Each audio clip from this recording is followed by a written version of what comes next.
Let's talk about love.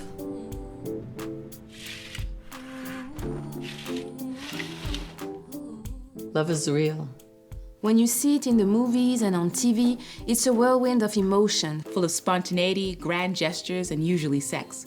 But at its core, a healthy love relationship between two people should always be an expression of affection, attachment, and mutual respect.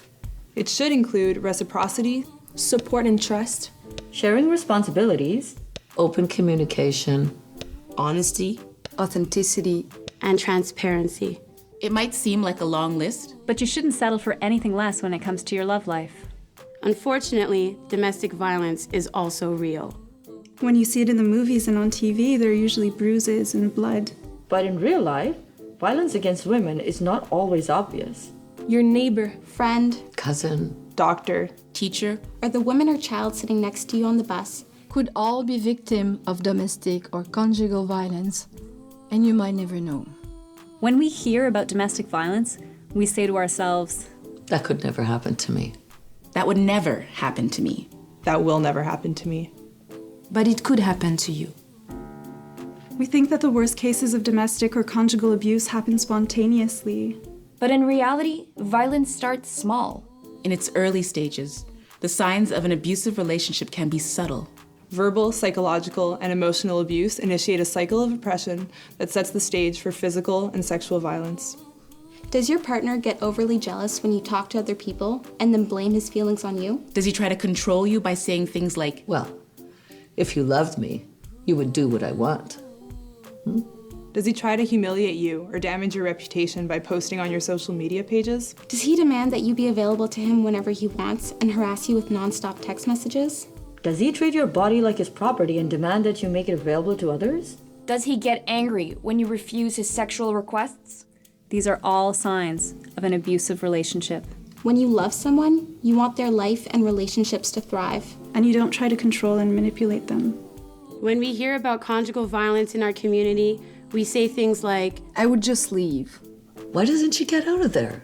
but there are lots of factors that keep women in violent situations. They might fear retaliation of some kind. Or losing custody of their children. Or losing immigration status. They might be financially or otherwise dependent on their abusive partner. And lack support amongst friends and family. They might be pregnant, fearing not only for their own safety, but for the safety of their baby.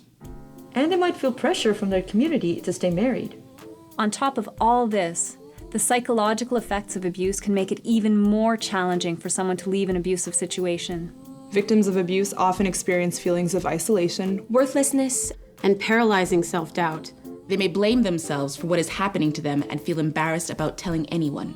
Abuse doesn't just leave bruises. It destroys a woman's self-image, which impacts her daily life and how she positions herself in the world. And these psychological and emotional bruises can take a lot longer to heal than physical ones. Abuse against women is about power and control.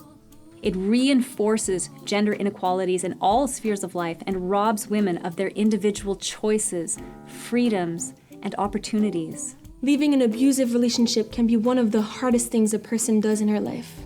But with the right support, it can be done. To break the cycle of violence, break the silence.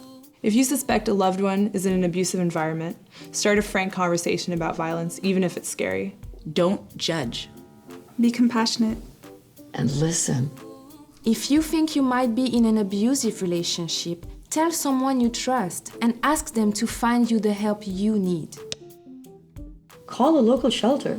Shelters are there to help women and their children escape any and all forms of violence they might be experiencing. Pavillon Marguerite de Champlain, a local women's shelter in the Montérégie area, offers sheltering services in a culturally sensitive and structured home environment. A 24-hour listening line, crisis intervention, support groups, intervention for children, and social activities. Services are bilingual and free of charge. You don't have to live at the shelter to get help. You can also access counseling and consultation services on an external basis. Seeking help from a shelter might seem like a scary step to take, but for victims who experience any form of domestic violence, calling your local shelter can be the first step to finding the resources you need to be safe and live happily. Together, we can say no to all forms of violence against women. Never settle for anything less than real love.